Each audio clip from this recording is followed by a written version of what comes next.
Words have power. Power to build, encourage, create, and transform. But words can also diminish, devalue, deceive, and destroy. It is said that we speak about 7,000 words a day. That's 7,000 opportunities to either tear ourselves apart or bring each other together. If every thought becomes a word and every word becomes an action, how are we fueled by our response to words? How does our state of mind, culture, gender, religion, or politics align with the words, phrases, and sentences we use every day? It's time to consider the human response to various situations that are powered by words. We keep on hearing people talking about leadership. We are really in the process of trying to identify what type of leader we need in a country like Nigeria. Now, in the course of listening to different conversations about leadership, I have heard people say things like lead from the front, not behind. And on the face of it, it sounds so basic. It sounds obvious. I mean, who can lead from behind anyway, on the face of it? But I suspect that there's a bit more to it than meets the eye. You train leaders and would-be leaders. So if you tell them, lead from the front and not behind, what are you actually telling them? Okay. If you think about it, really, it sounds ridiculous because the very concept to lead, means that you have to be in front. Right. That's basically, it's counterintuitive, like no-brainer, as we would say it. Right. But I suspect that what a lot of people mean when they say things like that is you should be visionary. If you're visionary, it means you're seeing beyond what people are seeing, what your followers are seeing, really. So the whole idea of leading from the front is be the first, be the person that is going ahead and saying, let's go. Not the person that's saying, okay, you guys go ahead, I'll follow. You understand? That's basically that concept. So when it comes to leadership, I think it's just the fact that there's some leaders that are pushing people forward and they're not moving forward themselves. So we'll find the need to say, you need to lead from the front. While it sounds contradictory to the very concept of leadership, we understand why that phrase or that sentence came about, or that concept. So what it means really is that a lot of people who are leaders do not actually they don't take on the full responsibility of leadership. And so they actually have to be pushed into becoming leaders. Is that right? They have to be pushed in doing what they need to do, what they have to do. As leaders? As leaders, yes. Okay. Because, we take it, you're already a leader.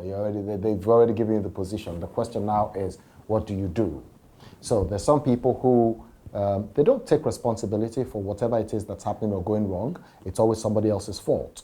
There's some people who actually are, they make it difficult for people to see what needs to get done because they always want to hold the aces, and you have to come ask them, so what do we do today? So, sir, what are we doing today? So that nobody is acting like they don't need him in the picture. You understand? So we have a lot of all those kind of people, and I can tell you some very crazy stories. But the truth of the matter is this. For us to lead from the front, it means that we have to see what needs to get done. We need to see how it should get done. We need to see the path that we need to take. We need to go ahead and clear that path for the people who are coming behind. Okay. We need to give them reason to run, not just walk. So that's basically leading from the front.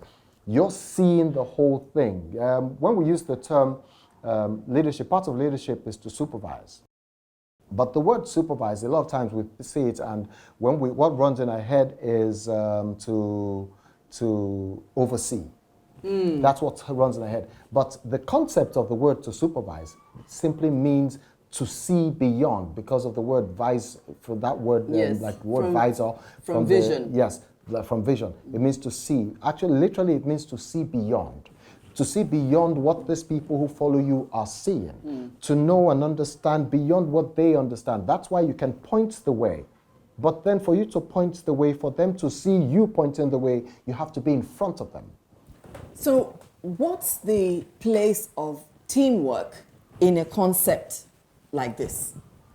It's the idea of the leader is letting everyone know what needs to get done, is letting everyone know what they need to do, their role in the whole grand scheme of things, you know, and how they fit into the vision that we are pursuing. So once people know, people understand, and you as the leader, you have what we describe as social influence. Leadership is based on relationships, and if you don't have that relationship with people, they're always going to just drag their feet and wait for you to tell them everything that needs to get done, which is where the problem is. You need people that know what needs to get done, and they're moving to do it because they're following you. They want to follow you. There's that willingness in that whole thing. Yeah. So when we're looking for the kind of leader, we look for the kind of leader that even if you're not there, these people are ready to do. They want to do. If you always have to tell people what to do, if you always have to push them to do what they know they should be doing, you have a problem. And does that mean you're not a leader? It means that you're not leading. Oh, so there's a difference between not leading and not being a leader. Yeah, because you see, nominally you're a leader. We have made you a leader, so you are a leader. Nominally, if we're counting leaders, we'll count you. But You understand? functionally and Functionally, practically. you're not. That's the thing. So maybe just before we end this conversation, is leadership in the mind? Is it apart from what you've said? I mean, there are things that you need to do if you're a leader. Is there a way you need to think if you're a leader? Yes. There's a mindset.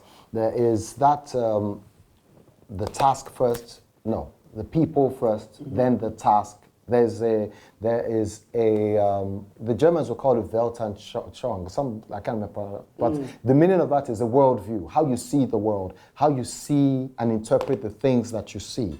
You have to have that kind of mindset that fits with what needs to get done. Because every leadership position has a task.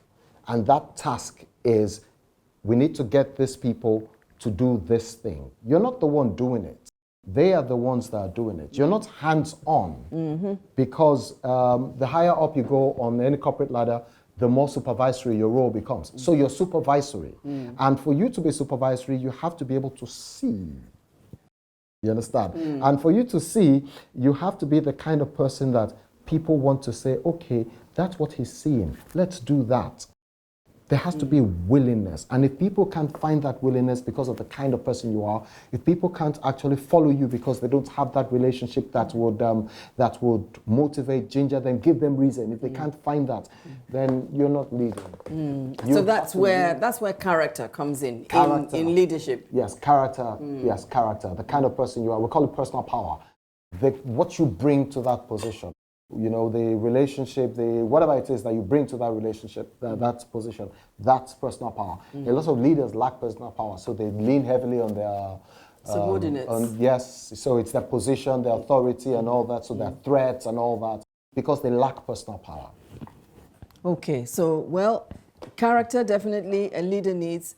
Competence, definitely yes. a leader needs. And definitely also capacity. You need capacity. You need to be able to do. Right.